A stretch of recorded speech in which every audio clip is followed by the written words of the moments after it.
আসসালামু আলাইকুম। প্রিয় শিক্ষার্থীরা, আজকে আমাদের হিসাব বিজ্ঞান ক্লাসে আমরা জাবেদা নিয়ে আলোচনা করব। আমরা বিগত ক্লাসে প্রারম্ভিক মূলধন নির্ণয় এবং হিসাব সমীকরণে লেনদেনের প্রভাব সম্পর্কে আলোচনা করেছি। আমি বোর্ডে একটা বোর্ড কোশ্চেন নিয়েছি, চট্টগ্রাম বোর্ড 2019 সালের কোশ্চেন। তো এই কোশ্চেনটাতে প্রারম্ভিক মূলধন নির্ণয়, জাবেদা দাখিলা এবং হিসাব সমীকরণের লেনদেনের প্রভাব নিয়ে আলোচনা করা হয়েছে। আজকে আমরা এই বোর্ড কোশ্চেনটা সমাধান করার চেষ্টা করবো ইনশাআল্লাহ। তো আজকে আমরা মূলত জাবেদাকে বেশি গুরুত্ব দিয়ে ক্লাসটা করব। জাবেদা কি জিনিস? জাবেদা এর ইংরেজি প্রতিশব্দ জার্নাল, যা ফার্সি শব্দ যাওয়ার থেকে এসেছে। জাবেদা কাকে বলে? জাবেদা জাবেদা বলতে বোঝায় সাধারণত লেনদেনের ধারাবাহিক লিপিবদ্ধ রূপ, অর্থাৎ লেনদেনকে ধারাবাহিকভাবে লিপিবদ্ধ করার ফলে জাবেদা সৃষ্টি হয়। মূলত একটি লেনদেন সংগঠিত হওয়ার পরে তা দুতরফা দাখিলা পদ্ধতির ভিত্তিতে ডেবিট এবং ক্রেডিট নির্ণয় করে ধারাবাহিকভাবে লিপিবদ্ধ করা হলে তাকে জাবেদা বলা হবে। আমরা জাবেদাকে বিশ্লেষণ করলে অনেক প্রকার জাবেদা পাবো। ক্রয় জাবেদা, বিক্রয় জাবেদা, নগদ প্রাপ্তি জাবেদা, নগদ প্রদান জাবেদা। এই জাবেদাগুলোকে আজকে আমরা বিশ্লেষণ করব না, আজকে আমরা সাধারণ জাবেদা করব। এছাড়া জাবেদার ধরন আছে সমন্বয় জাবেদা, সাধারণ জাবেদা, বিপরীত বিপরীত জাবেদা, বিপরীত দাখিলা। তো আজকে আমরা সাধারণ জাবেদা করব। একটা প্রশ্ন আমরা দেখি, এই বোর্ড কোশ্চেনটা সলভ করব এবং সঙ্গে সঙ্গে সাধারণ জাবেদাটা আমরা শিখবো ইনশাআল্লাহ। তো দেখেন, চট্টগ্রাম বোর্ড 2019 সালের কোশ্চেন। জনাব কামাল একজন ব্যবসায়ী। 2018 সালে তার নিম্নলিখিত লেনদেন সমূহ সংঘটিত হয়। জানুয়ারি 1 নগদ 1 লক্ষ টাকা 50,000 টাকা আসবাবপত্র নিয়ে ব্যবসা আরম্ভ করেন। জানুয়ারি 3 সোনালী ব্যাংকে জমা দেন 20,000 টাকা। জানুয়ারি 5 আয়কর প্রদান 10,000 টাকা। জানুয়ারি 10 ক্রয় 60,000 টাকা, 60% নগদে এবং অবশিষ্ট ধারে। জানুয়ারি 12 ধারে বিক্রয় 25,000 টাকা, শর্ত 2/10/29। জানুয়ারি 15 জীবন বীমা প্রিমিয়াম প্রদান। জানুয়ারি 22 12 তারিখের পাওনা আদায়। জানুয়ারি 25 10 তারিখের দেনা পরিশোধ। এই অঙ্কটা আমরা করব। আপনাদের আমি সবসময় একটা কথা বলে থাকি যে একটা অঙ্ক সমাধান করার পূর্বে অবশ্যই সম্পূর্ণ অঙ্কটা আপনারা আগে করে নেবেন। ক নম্বর বলছে প্রারম্ভিক মূলধন নির্ণয়। আমরা বিগত ক্লাসে কিন্তু প্রারম্ভিক মূলধন নির্ণয় করা শিখছি। দেখেন, এই অঙ্কের থেকে প্রারম্ভিক মূলধন নির্ণয় করতে হলে অবশ্যই আমাদের প্রারম্ভিক লেনদেনটা লিপিবদ্ধ করতে হবে। অর্থাৎ দেখেন, 2018 সালে জানুয়ারির 1 তারিখেই কিন্তু ব্যবসা আরম্ভ করা হয়েছে। তাহলে ব্যবসার শুরুতে মালিক জানে ব্যবসা শুরু করে, সেটা হলো মূলধন। তাহলে দেখেন, আমরা প্রারম্ভিক মূলধন ক নম্বর যদি আমরা করতে যাই, তাহলে আমরা একটা ছক করে নেব। তারিখ, বিবরণ, টাকা। 2018 সাল জানুয়ারি 1। দেখেন, মালিক কিনে ব্যবসা শুরু করছে, নগদ 1 লক্ষ টাকা এবং 50,000 টাকার আসবাবপত্র নিয়ে ব্যবসা আরম্ভ করেন। তাহলে আমরা দিব নগদ 1 লক্ষ টাকা।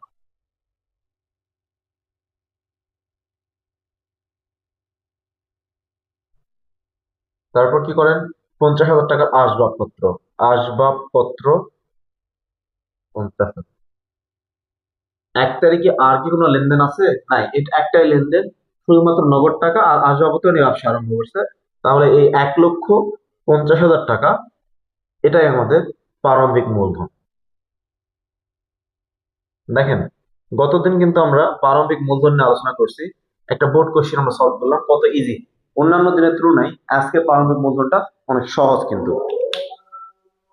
এবার আমরা জাভা নিয়ে আলোচনা করবো। আমি জাভাদের ঘর আঁকায় নিচ্ছি।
যাই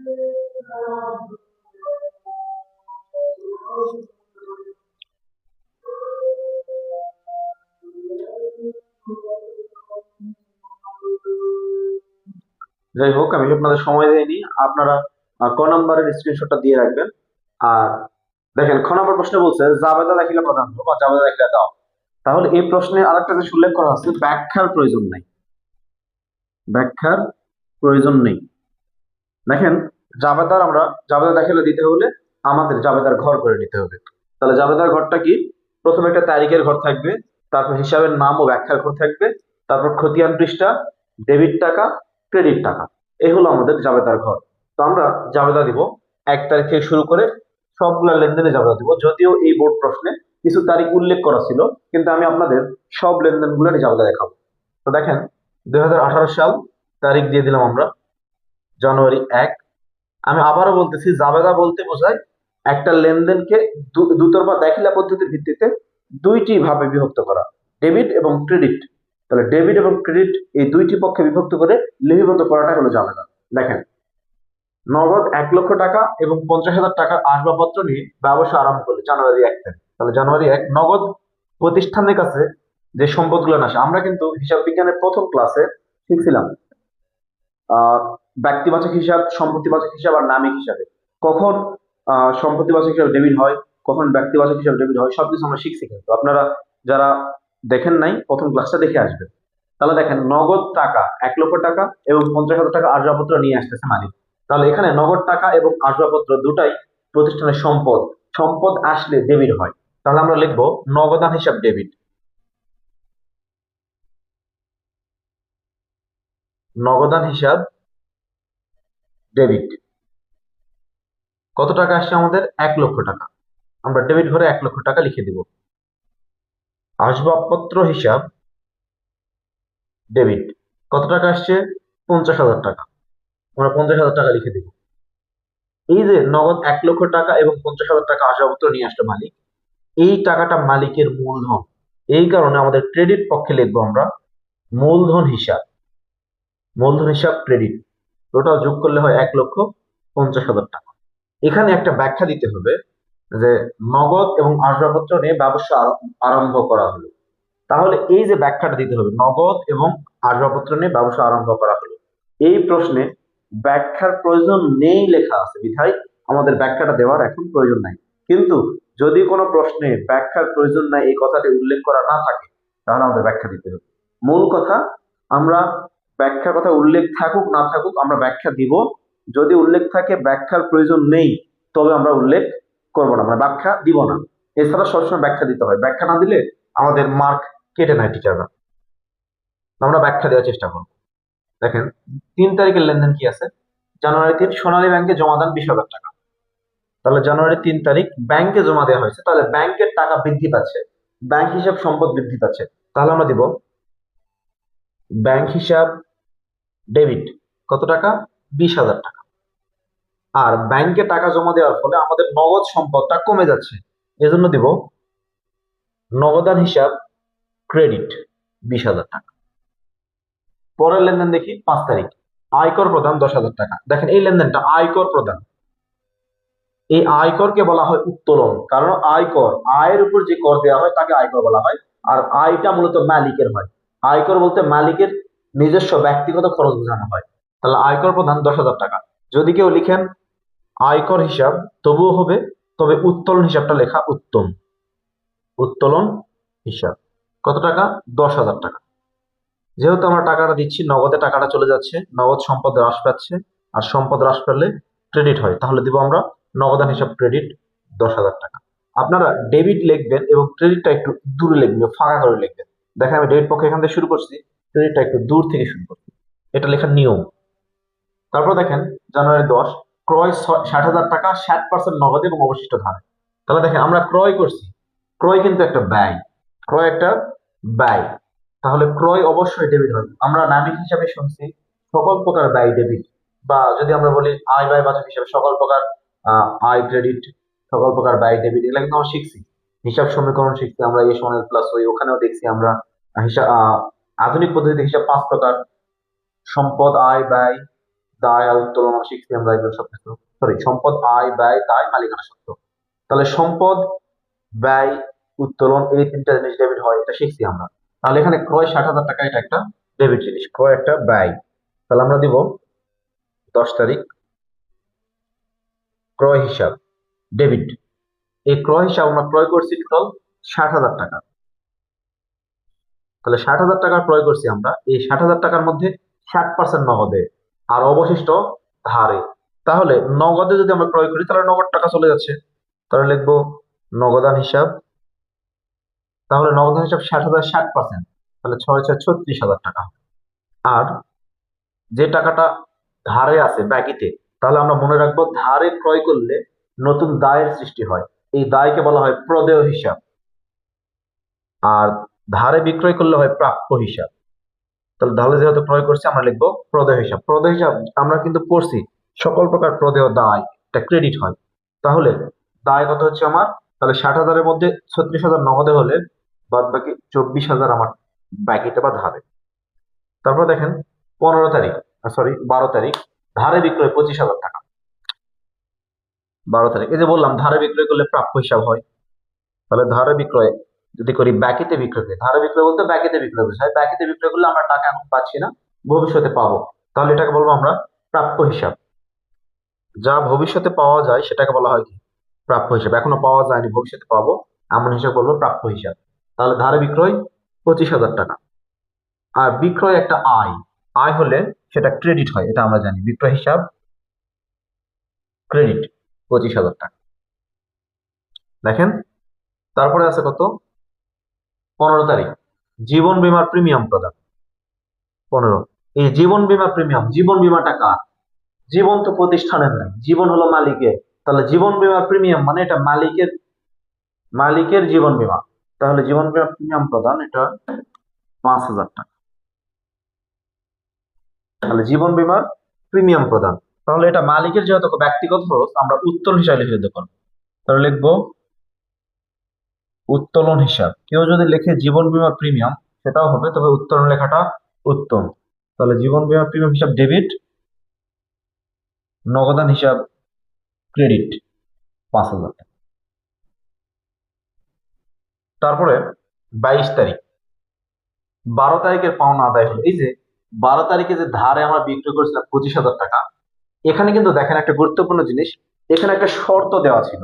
এই শর্তটা হলো 2-10-30। অর্থাৎ এই শর্তটার মিনিং কি, যখন ধারে ক্রয় বিক্রয় করা হয়, পণ্য বা সেবা সামগ্রী ধারে ক্রয় বিক্রয় করা হয়, তখন ব্যবসায়িক যারা ঋণ প্রণেতা, ব্যবসায় ঋণ যারা দেয়, তারা কিন্তু শর্ত উল্লেখ করে দেয়। তো সেই শর্তের মধ্যে একটা গুরুত্বপূর্ণ শর্ত হলো 2-10-30। এই শর্তের অর্থ হলো, যদি এই যে বিক্রয়ের 25,000 টাকা যার কাছে আমরা বিক্রয় করলাম, তারা 10 দিনের মধ্যে আমাদেরকে পরিশোধ করে, তাহলে আমরা 2% ছাড় দিব, ডিসকাউন্ট দিব, বাট্টা দিব। আর 30 দিনের মধ্যে অবশ্যই পরিশোধ করতেই হবে। তাহলে দেখেন আমরা 12 তারিখে বিক্রয় করছিলাম 25,000 টাকা, শর্ত দিয়েছিলাম 2-10, অর্থাৎ 10 দিনের মধ্যে দিলে 2% ছাড়। তাহলে এখানে তারা কিন্তু 22 তারিখে আমাদের সেই টাকাটা পরিশোধ করতেছে, তাহলে সেটা কিন্তু 10 দিনের মধ্যে অন্তর্ভুক্ত, অর্থাৎ তারা বাট্রা সময়ের মধ্যে আমাদের টাকাটা পরিশোধ করতেছে। এক্ষেত্রে আমাদের বাট্রা দিতে হবে, তাদের ছাড় দিতে হবে। তাহলে দেখেন আমরা এই 22 তারিখে যদি 12 তারিখে পাওনাটা আদায় করি, তাহলে এই 25,000-এর 2% আমাদের ছাড় দিতে হবে। তাহলে দেখেন এখানে আমরা 12 তারিখের লেনদেন কি দেখছিলাম, প্রাপ্য হিসাব ডেবিট 25,000 টাকা। তাহলে এই 25,000 টাকা সম্পূর্ণ টাকা কিন্তু এখন আমরা পাবো না, এর থেকে এই 25,000-এর 2% আমরা টাকা কম পাবো। তাহলে 25,000 2% টাকা হলে কত হয়, 2%, তাহলে 25×2=50,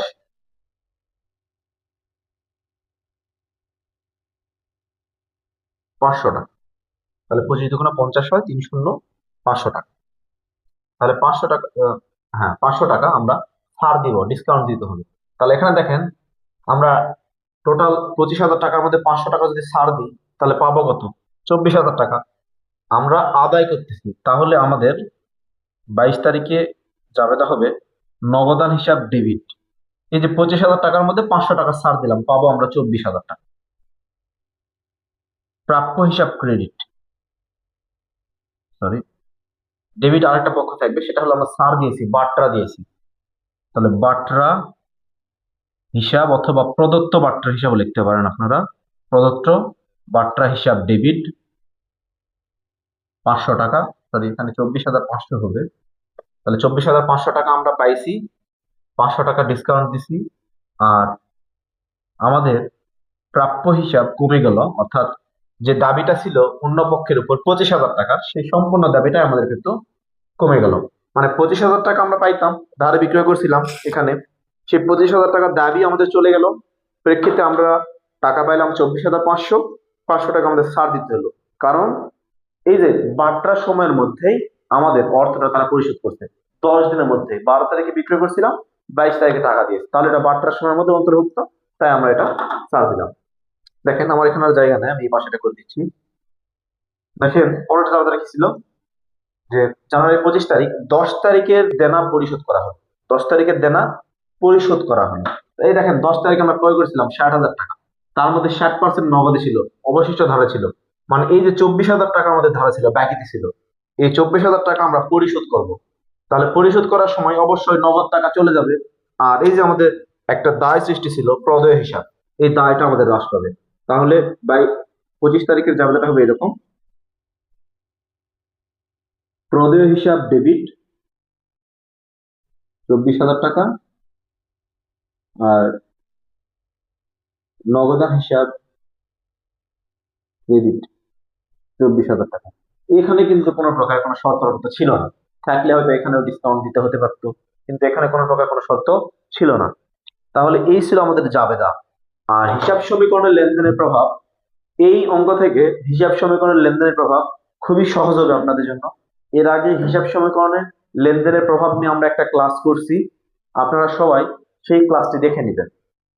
হিসাব সমীকরণের লেনদেনের প্রভাব, কিভাবে হিসাব সমীকরণে লেনদেনগুলো প্রতিস্থাপন করতে হয়, কিভাবে সেটা ব্যাখ্যা করতে হয়, সবকিছু বিস্তারিত একটা ক্লাস করা আছে। সবাই এই ক্লাসটা দেখে নেবেন এবং সেই অনুযায়ী এই অঙ্ক থেকে হিসাব সমীকরণের লেনদেনের প্রভাবটা আপনারা করবেন। এটা আপনাদের জন্য বাড়ির কাজ থাকলো, সবাই এই কাজটা করবেন।